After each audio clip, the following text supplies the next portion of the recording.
విజయనగరం జిల్లా గజపతి నగరం circle police station ను సాధారణ తనిఖీల్లో భాగంగా డీఐజీ గోపీనాథ్ జెట్టి శనివారం సందర్శించారు. గంజాయి జీరో సాగు ప్రణాళికలు రూపొందించామని విశాఖ రేంజ్ డీఐజీ గోపీనాథ్ శెట్టి అన్నారు. గతంలో 1000 ఎకరాల్లో గంజాయి సాగు జరగ్గా గత ఏడాది 93 ఎకరాల్లో జరిగిందని చెప్పారు.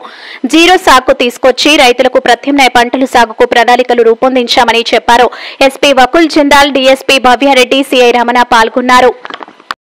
గతంలో 1000 ఎకరాల్లో ఉండేది పోయిన సంవత్సరం 93 ఎకరాలకు పడిపోయింది. అది ఈ సంవత్సరం దాన్ని ఇంకా జీరోకి తీసుకురావడానికి ముందుగానే ప్రణాళికబద్ధంగా ప్రత్యామ్నాయ పంటలు ఆ ప్రాంతంలో ఉన్నటువంటి రైతులందరూ కూడా ఇవ్వడానికి ప్రభుత్వం తరఫున అన్ని ఏర్పాట్లు చేయడం జరిగింది. ఈ సంవత్సరం 25,000 ఎకరాలు అంటే పోయిన సంవత్సరంతో పోలిస్తే ఒక 15,000 ఎకరాలు ఎక్కువగా ప్రత్యామ్నాయ పంటలు ఇవ్వడానికి కార్యాచరణ రూపొందించడం జరిగింది. ఆ విధంగా